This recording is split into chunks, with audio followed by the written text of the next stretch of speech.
Chapter 15. That night, while Arrietty lay straight and still under her cigar-box ceiling, Homily and Pod talked for hours. They talked in the sitting room.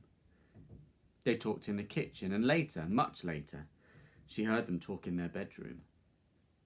She heard drawers shutting and opening, doors creaking, and boxes being pulled out from under beds. What are they doing? She wondered. What will happen next?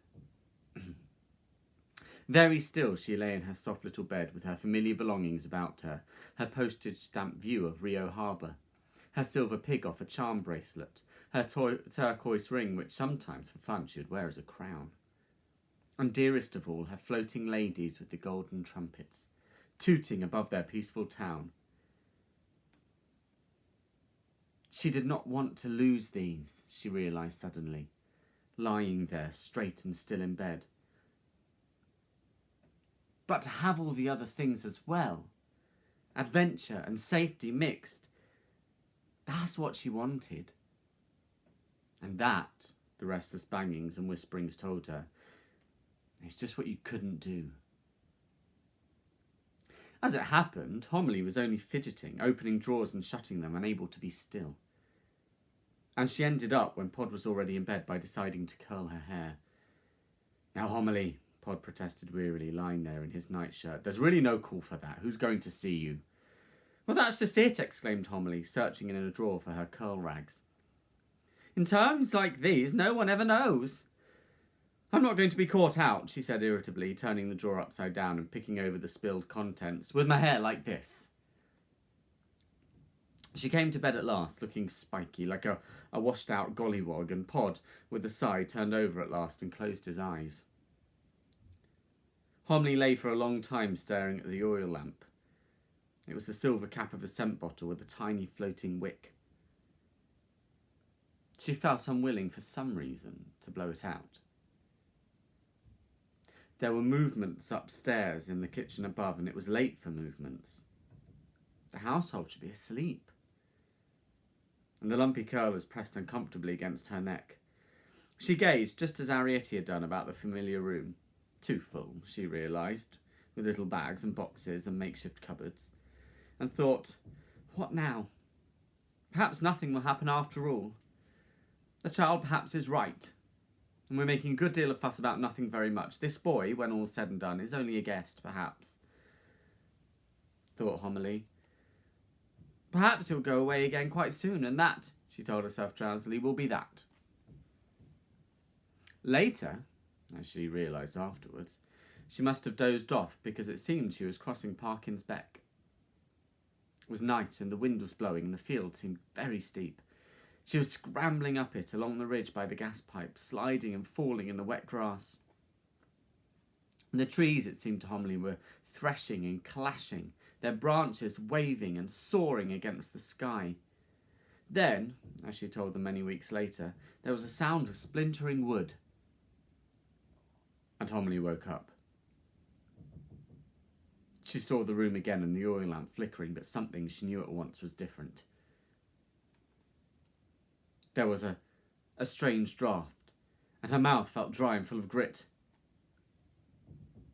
Then she looked up at the ceiling. Pod!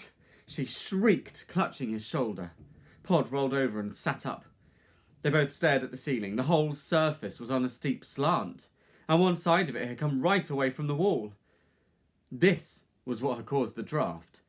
And down into the room, to within an inch of the foot of the bed, protruded a curious object, a huge bar of grey steel with a flattened, shining edge. It's a screwdriver, said Pod. They stared at it, fascinated, unable to move, and for a moment all was still. Then slowly the huge object swayed upwards until the sharp edge lay against their ceiling, and Homily heard a scrape on the floor above, and a sudden human gasp. Oh, my knees, cried Homily. Oh, my feeling! As with a splintering wrench, their whole roof flew off and fell down with a clatter somewhere out of sight. Homily screamed then. But this time it was a real scream, loud and shrill and hearty. She seemed almost to settle down in her scream, while her eyes stared up, half interested, into empty lighted space. There was another ceiling, she realised. Away up above them, higher it seemed than the sky. A ham hung from it, and 2 strings of onions. Arrietty appeared in the doorway, scared and trembling, clutching her nightgown. And Pod slapped Homilly's back. "Have done," he said. "That's enough." And Homilly suddenly was quiet.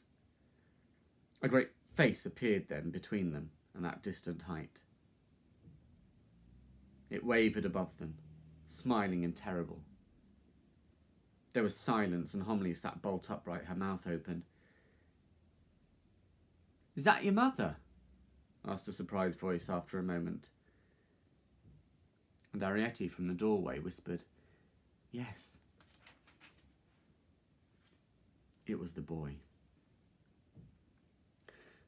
Pod got out of bed and stood beside it, shivering in his nightshirt. "Come on," he said to Homilly. "You can't stay there." But Homilly could. She had her old nightdress on with the patch in the back, and nothing was going to move her. A slow anger was rising up in Homilly. She had been caught in her hair curlers. Pod had raised his hand to her, and she remembered that, in the general turmoil, and for once in her life. She had left the supper washing up for morning, and there it would be on the kitchen table for all the world to see. She glared at the boy. He was only a child, after all. "Put it back," she said. "Put it back at once." Her eyes flashed, and her curlers seemed to quiver. He knelt down then, but Homilly did not flinch as the great face came slowly closer. She saw his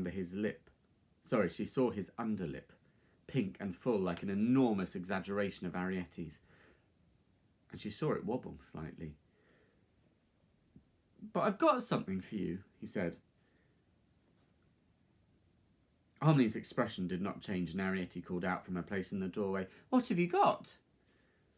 The boy reached behind him, and very gingerly, careful to keep it upright, he held a wooden object above their heads.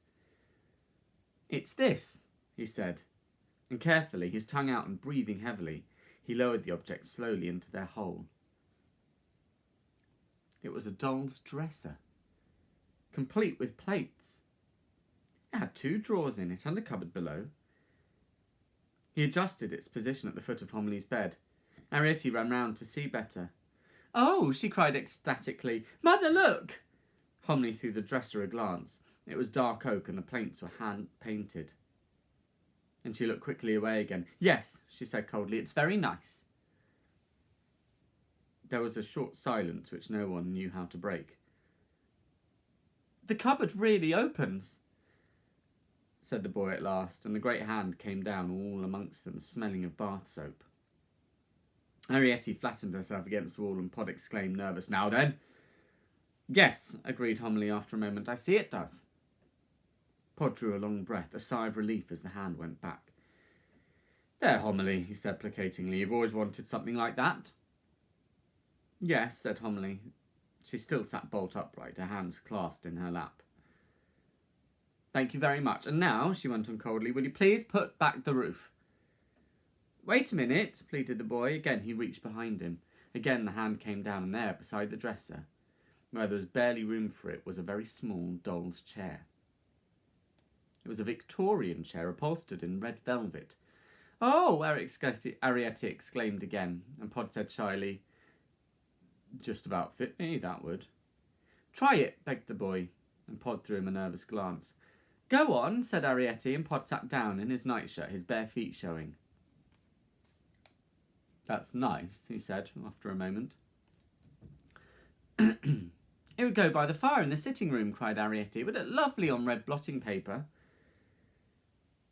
"Let's try it," said the boy, and the hand came down again. Pod sprang up just in time to steady the dresser as the red velvet chair was whisked away above his head and placed, presumably, in the next room but one. Arrietty ran out of the door and along the passage to see. "Oh," she called out to her parents, "come and see, it's lovely." But Pod and Homilly did not move. The boy was leaning over them, breathing hard, and they could see the middle buttons of his nightshirt. He seemed to be examining the farther room. "What do you keep in that mustard pot?" he asked.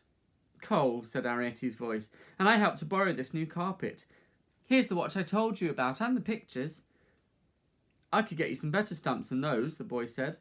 I've got some Jubilee ones with the Taj Mahal. Look, cried Arrietty's voice again, and Pod took Homilly's hand. These are my books. Homily clutched Pod as the great hand came down once more in the direction of Arrietty. Quiet, he whispered. Sit still. The boy, it seemed, was touching the books. What are they called? He asked, and Arrietty reeled off the names. Pod, whispered Homily. I'm going to scream. No, whispered Pod, you mustn't, not again. I feel it coming on. Pod looked worried. Hold your breath, he said, and count to 10. The boy was saying to Arrietty, why couldn't you read me those? Well, I could, said Arrietty, but I'd rather read something new. But you never come, complained the boy. I know, said Arrietty, but I will. Pod, whispered Arrietty, did you hear that? Did you hear what she said? Yes, said Pod. Keep quiet. Do you want to see the storerooms? Arrietty suggested next, and Homily clapped a hand to her mouth, and as though to stifle a cry. Pod looked up at the boy. Hey, he called, trying to attract his attention. The boy looked down. Put the roof back now, Pod begged him, trying to sound matter-of-fact and reasonable. We're getting cold. All right, agreed the boy, but he seemed to hesitate. He reached across them for the piece of board which formed their roof. Shall I nail you down? He asked, and they saw him pick up the hammer.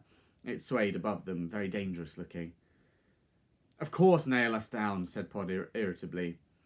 I mean, said the boy, I've got some more things upstairs. Pod looked uncertain, and Homily nudged him. Ask him, she whispered. What sort of things? What sort of things? Asked Pod. Things from an old doll's house there is on the top shelf of the cupboard by the fireplace in the schoolroom.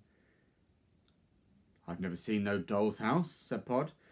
Oh, it's in the cupboard, said the boy, right up by the ceiling. You can't see it, you've got to climb on the lower shelves to get to it.